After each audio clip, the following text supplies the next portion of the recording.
Los investigadores calculan actualmente que la hipertensión es la causa por lo que mueren anualmente 9 millones de personas. Otros estudios llegan hasta mencionar casi 10 millones. Bienvenidos al podcast de la Fundación Caja Rural de León, Orense, Valladolid, Zamora. Soy Tomás Aguiar. Hoy vamos a hablar de la hipertensión arterial, que yo creo que es un problema importante a tener en cuenta. Entonces, para que nos hable sobre la hipertensión arterial, qué debemos de hacer para prevenir la hipertensión arterial, contamos con la presencia del doctor Juan Alfaro Masferrer, que es el director médico del Hospital Recoletas de aquí de Zamora. La prevención siempre en medicina es lo más importante. Es cierto que tenemos la medicina curativa, que es la que más sobresale y tenemos por ahí un poco aparcada siempre la prevención. Pero la prevención es de verdad lo mejor que podemos hacer, lo sabemos todos, y es por esa razón, sencillamente. La medicina y su historia ha ido evolucionando como ha ido evolucionando el hombre. Es importante sus grandes avances. ¿Por qué? Porque todos sabemos y todos hemos estudiado que hace apenas 2 siglos, estábamos viendo que la gente se moría por muertes prevenibles. Ahora lo conocemos, pero dar una charla ahora de hipertensión era dar antes quizás una charla como ayer, como la gripe, como la tuberculosis, como la neumonía. Eran retos importantes en la medicina que nos hacían ver que podíamos superarlos. ¿Qué sucede? Que ahora nadie dice, bueno, mira, he perdido a un familiar, he perdido a alguien porque le dio una diarrea o porque le dio una neumonía. Eso es ahora mismo, en el primer mundo es impensable. A lo mejor en otros países que todavía están en vías de desarrollo, pues en efecto. Pero no es el caso de España, no es el caso de Zamora. ¿Qué sucede ahora? Que vemos claramente un auge tremendo y la batalla de la medicina se enmarca en controlar ahora mismo las enfermedades cardiovasculares.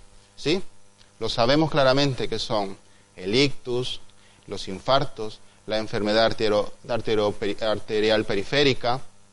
Esos son los retos verdaderos ahora. ¿Y qué pasa con las neoplasias y cánceres? U otras enfermedades raras, u otras enfermedades que vienen acechando.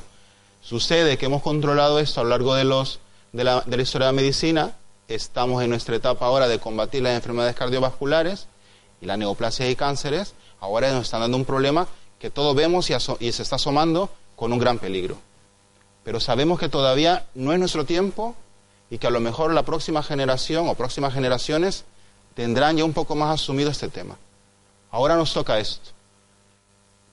¿Qué sucede con estas enfermedades cardiovasculares? Como les digo, un poco he traído para que nos ubiquemos estos países que están en marrón, España especialmente, a través de ese Instituto de Medidas de la Salud de la Universidad de Washington, que son unas estadísticas mundiales que se reconocen bastante en los estudios, hacen ver que las enfermedades cardiovasculares son la primera causa de muerte en el mundo. Es decir, ¿de qué nos estamos muriendo ahora? Ya no nos morimos, como les digo, de enfermedades prevenibles, como la diarrea, infecciones, ni del cáncer. Nos estamos muriendo de estas enfermedades, ¿sí? Del ictus, del infarto. Esto en el mundo, ¿sí? Es decir, la gran mayoría de los países, como lo ven en marrón aquí, estamos muriendo, la población principalmente, de estos problemas. Un poco también aquí, la OMS y este instituto han hecho unos datos que coinciden también. Aproximadamente el 30% de las muertes que se registran, un poquito más, son enfermedades cardiovasculares. Y en España, pues más de lo mismo. Aproximadamente, casi coincide con las estadísticas mundiales, siendo casi un poquito más del 30%, ¿sí?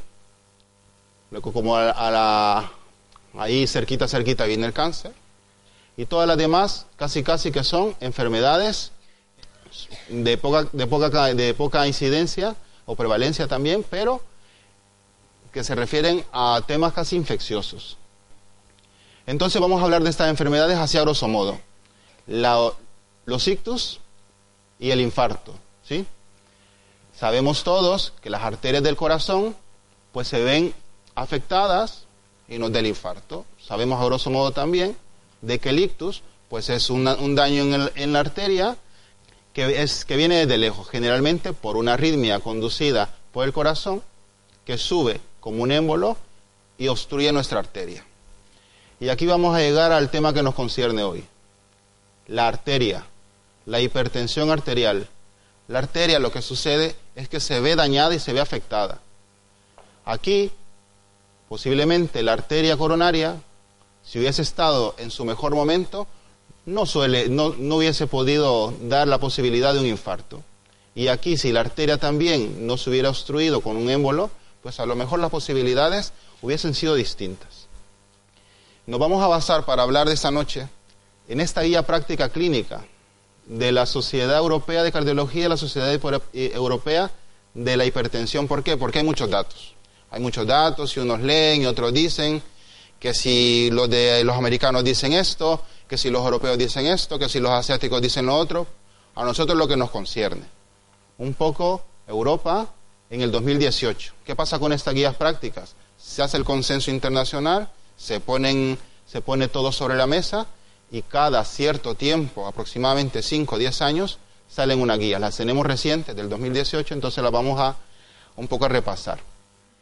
Vamos a hablar un poquito del diagnóstico y el tratamiento, porque todos sabemos un poco de la atención, pero vamos a actualizar un poco también esos datos. Para todo efecto vamos a hablar y nos vamos a guiar vamos a basar en esta guía, ¿sí? Nos menciona que la tensión arterial, como concepto tal, la definición puede ser la fuerza ejercida de la sangre contra las paredes de las arterias a medida que el corazón bombea hacia el organismo. ¿Qué pasa aquí? Que nosotros tenemos una tensión arterial determinada. Y la fuerza ejercida hacia las paredes es la resistencia que nosotros medimos a través del efigomanómetro, del tensiómetro, y es la que nos basa con medidas de las que tenemos que tener un poco controlado, ¿sí? La guía nos hace la definición de hipertensión ya solo en valores. Tiene que ser mayor, sí, de 140 y 190. Los objetivos van a ser tenerla por abajo, claro. La presión arterial sistólica, es decir, la primera que medimos, no debe de pasar de 14 o de 140, y la diastólica o la inferior no debe de pasar de 90 milímetros de mercurio. La OMS, ¿cómo la define en este año? Bueno, o más o menos, nos indica que ya la hipertensión afecta a 1.000 millones de personas en el mundo. O sea, 1.000 millones, somos casi 7.000 millones y afecta a 1.000 de ellas. Puede provocar, como ya lo hablamos, el infarto de miocardio y accidentes cerebrovasculares como primera opción. Los investigadores calculan actualmente que la hipertensión es la causa por lo que mueren anualmente 9 millones de personas. Otros estudios llegan hasta mencionar casi 10 millones. Las estadísticas nos indican que ahora aproximadamente 1 de cada 5 adultos tiene tensión arterial elevada. Si aquí habemos aproximadamente 50, 70 personas, pues podemos sacar las cuentas, ¿sí? Un trastorno que causa aproximadamente la mitad de todas las defunciones por accidente cerebrovascular o cardiopatía. Es decir, volvemos al inicio. Nos estamos muriendo de enfermedades cardiovasculares. Y vemos que aproximadamente la mitad de ellas se ven involucrada la tensión en estos problemas. La guía nos menciona que la prevalencia lo sube un poco más y nos habla de casi 1.130 millones en 2015. Eso significa que para ese entonces era la población aproximada del 30 al 45% de la población mundial. Y Europa son 150 millones de personas las que padecen la hipertensión. Y eso que otra cosa, que hay un diagnóstico subestimado. ¿Por qué? Porque no todos tenemos el diagnóstico determinado. Porque es cierto que es un poco polémico, como les decía, hay tratados y hay estudios y hay guías también que salen, pero que definitivamente estos 150 millones no deja de ser un estimado y que puede ser perfectamente mayor. Un poco hablando de las previsiones, Evidentemente, la hipertensión arterial va a ser más frecuente en edades avanzadas. Alcanza una prevalencia de 60% en las personas arriba de los 60 años.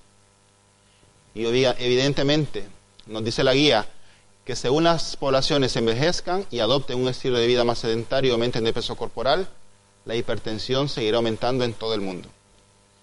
Se calcula actualmente que la hipertensión arterial aumentará en un 15 al 20% en 2025 y será perfectamente un dato de casi 1.500 millones de personas para ese entonces. O sea, en 2025 prácticamente está a la vuelta de la esquina. Pero lo importante aquí, que la guía nos resumen un poco, es esto: la población envejecida y el estilo de vida. Eso definitivamente nos dará más hipertensión. La enfermedad de la hipertensión arterial, desgraciadamente, que es una enfermedad silenciosa. Algunos se llaman a decirla, y con razón, que es la asesina silenciosa. En la mayoría de los casos no presenta síntomas. La gente viene, se toma la atención y dice, bueno, será un poco de estrés, déjalo, ya me pasará. Pero definitivamente pueden ser los primeros indicios de una tensión arterial elevada. La guía nos indica un poco si tenemos alguna enfermedad ya determinada, podernos tomar la atención un poco más frecuentemente según la edad, según las enfermedades que tengamos. Y aquí va lo triste de la ponencia, que la hipertensión es la causa prevenible más importante de las enfermedades cardiovasculares. Y la hipertensión también puede provocar a mayores de estas enfermedades conocidas, deficiencia renal, la ceguera y el deterioro cognitivo. Vemos a nuestros ancianos, evidentemente por edad, tener deterioros cognitivos, pero también la hipertensión, al estar evidentemente en todos los órganos, especialmente en el cerebro también, nos provoca esto. O sea que es un cúmulo de condiciones que nuestros ancianos también tienen, desgraciadamente, como una losa, diversas causas y causas multifactoriales para que se pueda presentar un deterioro cognitivo, y una causa importante puede ser la hipertensión. Para que vayamos hilvanando todas las ideas, que siempre el problema radica en las arterias. Y desgraciadamente, pues esto, si todos tuviéramos claramente las ideas y supiésemos como conclusión total que es una causa prevenible, pues sería ideal. Ya les digo, la hipertensión arterial, desgraciadamente, la malentendemos como aquella situación crónica donde tenemos que tomar una medicina y ya estamos catalogados como hipertensos. Pues la guía va un poco más allá y nos explica que no necesariamente debemos entrar en una clasificación de tensión arterial para ser tratados, sino que ya nos da una muestra, como yo creo que es muy correcto hablar de esto, de una hipertensión o una tensión alta, que nos indica que no debemos ser tratados con fármacos, pero sí tratados con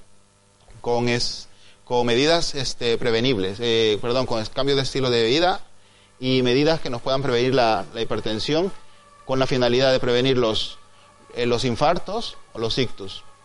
Aquí les he traído una diapositiva donde más o menos repito lo mismo, pero incluyo un poco la situación de la tensión arterial también afectando a la retina y al riñón. ¿Por qué? Porque son unas causas que son un poquito más tapadas en la hipertensión arterial, pero que nos dan una cantidad de información.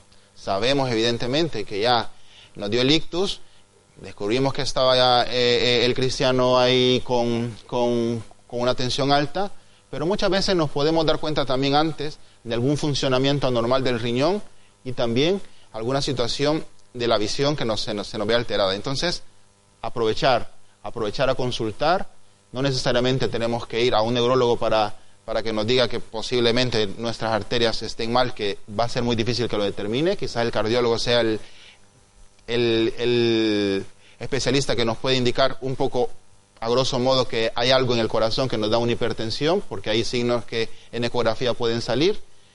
Y el riñón, pues evidentemente el nefrólogo nos puede dar un indicio, porque es el campo específico de la nefrología que estudia la hipertensión, y sí que nos puede dar una mejor visión acerca de un tratamiento posible y valorar en qué riesgo estamos para entrar en una hipertensión. En el 2018 se definió estas categorías. Ya un poco han cambiado las categorías, pero lo importante de esto es es ver esto. Todos, idealmente, si no tenemos riesgo cardiovascular, debemos estar aproximadamente en estos valores. Por abajo de 120 o de 12, 8, ¿sí? Abajo de 80. Normal, ya la bajo un poco más, que es lo que idealmente debe ser. Normal alta es lo que les hablaba, que le permite llegar hasta por abajo de 140 o por abajo de 90, hasta 89 o 13,9 o 139, y es aquí donde se hace el corte. Es aquí donde se determina quién va a tomar medicina y quién va a tratarse con modificación de estilos de vida y hábitos saludables. Esta clasificación en algunos otros lados del mundo pues no es tan considerable, pero nosotros para efectos en España la vamos a tomar en cuenta. ¿Por qué? Porque me parece a mí que es más educativa para la población en general el poder comenzar a verse esa tensión. 14 y 9 son los límites que vamos a determinar. Y luego ya dividimos un poco en el grado 1, grado 2 y grado 3, según los valores que nos vayan dando. ¿Por qué es importante dividirle en esto? Porque según las patologías asociadas que tengamos, la hipertensión la vamos a tratar de distinta manera. Bueno, ¿qué sucede? El típico prototipo del hipertenso, ¿sí? Ahora mismo, un paciente de estas características, hombre, especialmente mayor de 60 años, fumador, con el colesterol elevado, encima de eso puede ser que tenga el ácido úrico elevado, diabético, evidentemente en sobrepeso, y lo más normal, que tengan un antecedente familiar, ese tiene todas las papeletas para ser hipertenso. Y luego, este prototipo nos da un riesgo cardiovascular más elevado. Va muy de la mano el riesgo cardiovascular con hipertensión, porque si nosotros reunimos alguna condición de esta, más hipertensión, el riesgo se nos dispara. La primera causa de riesgo cardiovascular que se maneja actualmente es la hipertensión. Bueno, ¿cómo hacemos entonces para llegar a saber si somos hipertensos o no? Primero la medición, evidentemente. La medición de la tensión arterial, pues, es un ritual, definitivamente. Un ritual que nos permite un poco educarnos y saber cómo debemos hacerlo. Hay diversas formas de cuantificarlo. Es muy polémico, pero lo vamos a tratar de resumir un poco mejor. Nosotros en el Hospital Recoletas tenemos la unidad de la hipertensión arterial. Y lo primero que hacemos es educar al paciente cómo debe tomarse la tensión. Lo primero, debe estar en un lugar cómodo.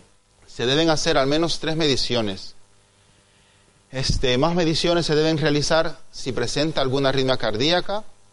El manguito del esfingonomanómetro, del tensiómetro, debe estar a la altura del corazón y debe de cubrir por lo menos 2/3 de la medida entre el hombro y el codo. El puño, idealmente, debe de estar también a la altura del corazón para hacer el efecto físico de la medición. Debemos de tomarnos la tensión arterial, idealmente en ambos brazos, a diversas horas, y también sin digestión activa, es decir, en ayuno, idealmente. ¿Por qué? Porque la digestión alguna vez también, o no alguna vez, puede provocar una elevación de la tensión muy mínima, pero nos puede dar un sesgo. El paciente hipertenso, o mejor dicho, el paciente que sospecha la hipertensión, debe de hacer prácticamente como este ritual. Si hay algún momento en que el paciente crea conveniente que no es lo mejor tomarse la tensión, no es adecuado, mejor hay que abstenernos de tomarla. Si vamos y programamos un paseo y vamos a la farmacia de confianza, que toman muchas tensiones arteriales al día, y si lo hacen bien, que generalmente lo hacen bien, pues deberíamos de ir, tranquilizarnos un poco, descansar unos 5 minutos previo a la toma y realizarlo en diversas horas, ¿sí? Apuntarlas y con esas medidas llegar al médico de cabecera. ¿Por qué? Porque está el famoso síndrome de bata blanca o también la hipertensión enmascarada. Estos son términos que están tomando relevancia cada vez más, porque evidentemente vemos en las consultas la ansiedad que provoca la medición de la tensión arterial, O también vemos que en un momento dado estamos con una tensión arterial elevada en un momento en algún día, y ya cuando volvemos a tomarla en la consulta, pues vemos que no, que ha pasado la tensión. Vamos a dividir la hipertensión de bata blanca como una entidad no tratada en la que no, es decir, que no le hemos tratado para nada y que la presión arterial está aumentada en la consulta, pero es normal cuando se mide con un mapa o de forma ambulatoria o en ambas. Nos habla la guía que la prevalencia de esto es aproximadamente casi de un 40%, entre 30 y 40%. ¿Qué quiere decir un mapa? Un mapa es una medición ambulatoria de la presión arterial, pero también ambulatoria es esta, pero esta es la que hacemos normalmente con nuestros aparatos o en la farmacia, y esta es el que nos pone el nefrólogo, el cardiólogo, y que llevamos a casa y que nos toma la tensión arterial 24 horas. Y la tensión arterial enmascarada, que se refiere también a pacientes no tratados que tienen una presión arterial normal en la consulta y elevada luego de forma ambulatoria o también con el mapa puesto. Tiene una prevalencia menor, aproximadamente del 15%. Son sesgos que se dan al momento del diagnóstico. Gente que nos viene y que sí que está elevada en la consulta, pero luego está en su situación normal y habitual y no se eleva. Y otros que sí que presentan tensión arterial afuera y luego en la consulta pareciera que se controlan un poco, pero que los dos, de las dos maneras ambulatorias, lo debemos de diagnosticar. Idealmente lo que pasa con el mapa es que es un poco tedioso y costoso, porque lo ideal sería que todos nos lleváramos un mapa y nos midiera la tensión arterial del aparato, pero es difícil. La verdad es que es muy difícil y no todas las personas son capaces de realizarlo. Bueno, una vez determinado el diagnóstico, porque como les decía, el diagnóstico es un poco polémico. Unos autores hablan y la guía también un poco nos habla, si la mayoría de las tomas arteriales son arriba de 14,9, pues comenzamos con los tratamientos, ¿sí? Entonces, el objetivo del tratamiento, ¿qué es? Tenerlo por abajo de 14,9. ¿Por qué? Porque ya hablamos de la tensión arterial alta, que únicamente lo que nos indica un poco es tratamiento con dieta, con estilos de hábitos saludables. Entonces, ese es el objetivo, pero si no es posible, los fármacos, ¿sí? También tenemos otros momentos donde esto no se cumple, que puede ser una tensión arterial menor de 140 o de 90, pero con un riesgo cardiovascular alto. En ese aspecto, pues ya la guía nos dicen también que iniciaremos este tratamiento. Es decir, que si ya tenemos algún riesgo cardiovascular, como el que hablábamos de este señor que veíamos tumbado ahí viendo la televisión, si tenemos estos valores, las cosas cambian. Lo importante en el tratamiento de la tensión, como les decía, es la modificación de los hábitos de vida y el estilo de vida saludable, ¿sí?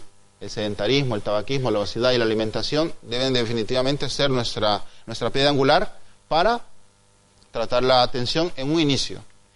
Lo mismo, si tenemos que entrar en los fármacos, desgraciadamente, pues es muy variable, porque no todos los pacientes van a ser iguales. Los ancianos, como los jóvenes, los diabéticos, los cardiópatas, los asmáticos, si tienen enfermedad renal, hiperuricemia, embarazadas, van a cambiar. Por ejemplo, el joven llama la atención porque su hipertensión generalmente no será la que normalmente conocemos, que es la hipertensión primaria, sino que debe de ser alguna causa que tenemos que investigar. Entonces, un paciente menor de 40 años que tenemos hipertenso, ese paciente lo tenemos que tratar de distinta manera. Si conocemos a alguien que abajo de los 40 años nos esté dando indicios o medidas de tensión alta, pues es un paciente que hay que ir a investigarlo distintamente, por ejemplo, que un anciano. Que un anciano puede tener una patologías diversas y se trata, como dijimos en la diapositiva anterior, se trata de una manera distinta. ¿Por qué? Porque puede ser que tenga un riesgo cardiovascular ya determinado. Y lo dijimos, que la tensión arterial con un riesgo cardiovascular ya determinado, pues la posibilidad de generar una enfermedad cardiovascular importante como un ictus o como un infarto, pues es al menos del 50%. ¿Qué pasa con las embarazadas, por ejemplo, también? Es un tiempo peculiar, es un tiempo distinto para la mujer y que se trata de distinta manera, ¿sí? Los diabéticos, por tener una condición, también de una arteriopatía diabética, pues también se ve alterada. Y así, vamos, hay una cantidad de enfermedades que el tratamiento con fármacos varía. ¿Qué vamos a hacer nosotros en las consultas entonces? ¿Y qué es lo importante cuando ya tenemos un paciente determinado con tensión arterial? Valorarlo principalmente en sus órganos diana. Ya sabemos, ojos, corazón, riñón, cerebro. Y lo que hacemos lo primero, hacer una anamnesis, es decir, una historia clínica, que nos cuente un poco qué es lo que tiene, qué síntomas tiene, que ya sabemos que los síntomas no se presentan en esta enfermedad. Vemos y exploramos un poco, por eso es necesario hacer valoraciones un poco que nos den una rápida respuesta, una eficacia en las mediciones, por ejemplo, una valoración por el cardiólogo, por el oculista y también por el nefrólogo. Desgraciadamente, pues, si tuviéramos que pasar a todos los pacientes hipertensos a la consulta de nefrología, colapsaría el pobre nefrólogo y definitivamente no daría abasto. Sí que sería mejor que nos acercáramos a nuestro médico de cabecera y que nos indicara cómo podemos proceder. Vamos a hacer también análisis, definitivamente, para descartar en un inicio alguna posibilidad de alguna enfermedad enmascarada o secundaria que nos esté dando como consecuencia una hipertensión. Por ejemplo, problemas renales, problemas en nuestros vasos obviamente dichos, algún tumor que nos pueda afectar al momento de darnos metabolitos que afecten a la hipertensión o que eleven la hipertensión, y eso se tiene que descartar. Como decía antes, especialmente en los jóvenes, en pacientes que tienen menor edad. ¿Por qué? Porque la causa generalmente será otra. Ya les hablaba más o menos la importancia del nefrólogo y de la nefrología en la tensión arterial, porque así como nosotros conocemos claramente que si tengo diabetes tengo que ir al endocrinólogo, si tengo hipertensión arterial, ¿cuál es el especialista que me corresponde? Pues el del riñón, el nefrólogo. ¿Por qué? Porque es el riñón quien controla los flujos de líquido en el cuerpo. Él sabe hacer metabolitos, desde aquí los envía hacia todo el torrente sanguíneo para que nuestro cuerpo actúe de una manera que se cierre o se dilaten, que se contraigan o se dilaten las arterias. Es más, los fármacos ahora mismo que están dando mejores resultados vienen a controlar estos metabolitos. Aquí lo que el nefrólogo generalmente hace es una valoración macroscópica y idealmente microscópica del riñón a través de análisis y nos da una valoración de un riñón sano, pero que tiene normalmente una situación que se ve afectada desde las arterias y que generalmente nos sale un riñón bastante sano.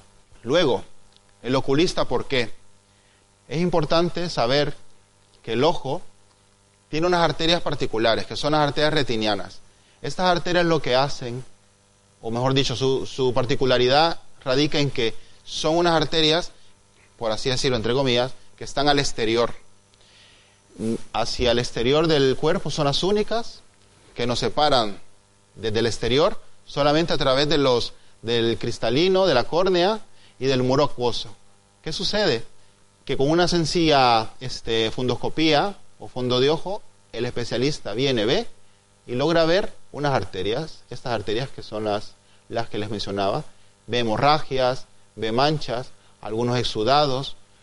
El especialista en un minuto o menos nos dice que estas arterias tienen algún daño ya evidente y presumimos que estas arterias, si están mal, nuestro organismo puede estar en iguales condiciones. ¿Sí? Quería también compartirles un poco esto de la hipertensión complicada, porque muchas veces decimos, bueno, pero yo estoy bien, yo tomo mi medicina para aquel que la toma y dice, bueno, pero yo estoy controlado. ¿Qué sucede cuando se nos complica la tensión arterial? La hipertensión secundaria, ¿sí? Una persona que tenga control de su tensión arterial, ya sea farmacológicamente o con modificación de sus hábitos de vida, su estilo de vida, lo que vamos a tener muy en cuenta es la complicación de su tensión arterial si es de tipo secundaria. ¿Por qué? Porque puede afectarnos en cualquier momento, ¿sí? Así que si alguien aquí lo tiene, ojo, porque tiene que estar en control permanente. Ya hablamos de los jóvenes también, que son de menores de 40 años, y con un grado 2 es preciso de casi de inmediato tratar de descartar una hipertensión secundaria. Pacientes con hipertensión refractaria también. ¿Qué sucede? Que nos vamos consintiendo un poco y diciendo, bueno, voy pasando, yo primero la tenía controlada, pero hoy, bueno, pues me ha dicho el doctor que me tome otra medicina más, y vamos ahí, haciendo la tensión arterial refractaria. Eso nos puede llevar y conducir a una hipertensión complicada. Otra complicación de la tensión, evidentemente, va a ser daño orgánico, especialmente, lógicamente, al órgano diana, como lo mencionaba, ojos, riñón, cerebro, el mismo deterioro cognitivo en los ancianos, cardiopatías que se ven afectadas también, unas arritmias, pueden ser causas de la tensión arterial y que nos van a modificar lógicamente el tratamiento. Otra causa que puede ser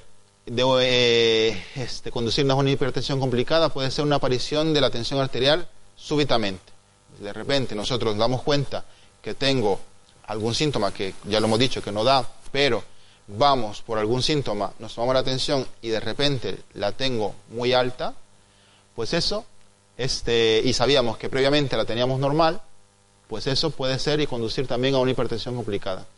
Y otras situaciones clínicas, por ejemplo, incidentalmente, nosotros con tanta prueba que a lo mejor vamos por alguna enfermedad, incidentalmente, digamos, se analizan los riñones por alguna situación de alguna litiasis, algunas piedras en el riñón, y sale un tumor en el riñón o un tumor arriba del riñón, y eso nos puede conducir a determinar alguna otra condición que nos complique la tensión arterial.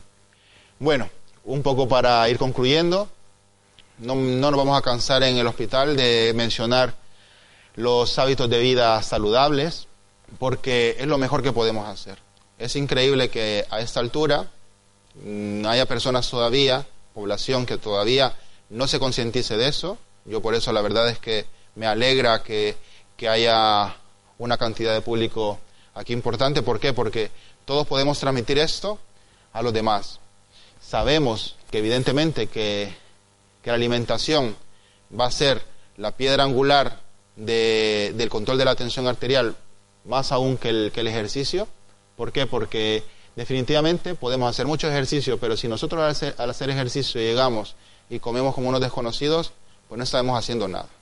El primer hábito que debemos de modificar generalmente va a ser nuestra dieta. Desgraciadamente ahora todo aquello que se ve bien a la vista, la comida apetitosa, el buen restaurante, etcétera, etcétera, el restaurante lo que va a ver es por su bolsillo, no por nuestra salud. Entonces, generalmente no sabemos la procedencia, no sabemos la cantidad de calorías que nos están otorgando, aunque pidamos los mejores platos y los platos más saludables, así entre comillas. Lo que se ve apetitoso a la vista generalmente es una comida que va a ser procesada. Yo los invito a tomar, seamos hipertensos o no, a tomar medidas en este sentido.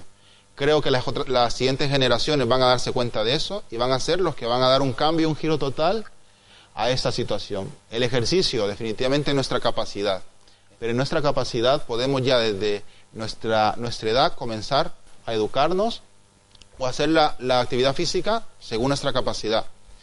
Y si tenemos que caer definitivamente en los fármacos, pues ni modo. Nos apoyamos de los fármacos, que tampoco va a ser una tragedia. Vamos a hacer caso de las indicaciones que nos hagan los especialistas y pues a prevenir para que luego esta calidad de vida que se nos puede reproducir, porque no es que queramos con estas charlas conseguir la vida eterna ni nada por el estilo, sino que únicamente vivir el tiempo que nos queda que vivir con calidad y evitar esos accidentes cerebrovasculares que generalmente nos dan esa prevalencia elevada, los infartos. Y bueno, nosotros en el Hospital Recoletas pues estamos al servicio de toda la población zamorana. Tenemos una unidad de la hipertensión, hablamos de todo esto todos los días es a iniciativa de nuestro nefrólogo y de nuestro cardiólogo. Entendemos que tal vez a lo mejor la seguridad social normalmente sus consultas se colapsarían intentando hacer esta labor, pero sí es necesario informarse, es necesario consultar, es necesario tomarse la atención. Las guías indican y hablan mucho, podemos pasar semanas hablando de esto y sería muy interesante y de verdad algo apasionante hablar de la tensión arterial en general, pero definitivamente tenemos que hacer la acción, pasar del sedentarismo a la actividad, de la mala alimentación a la buena alimentación y consultar. Entonces yo la verdad es que les agradezco la atención. Es un tema muy denso, amplio. Podríamos pasar con una enfermedad y con la tensión, hablar de tensión y diabetes, por ejemplo, hablar de tensión e ictus, hablar de tensión y arritmias. Pero en general todo va a radicar en lo que hablaba: dieta, actividad, y si tenemos que apoyarnos en los fármacos, apoyarnos en los fármacos. Bueno, eso. Muchas gracias. Más contenido sobre Caja Rural de León, Orense, Valladolid y Zamora en fundacioncajaruraldezamora.com o en cajaruraldigital.com. Soy Tomás Aguiar. Les espero en la próxima entrega de este podcast.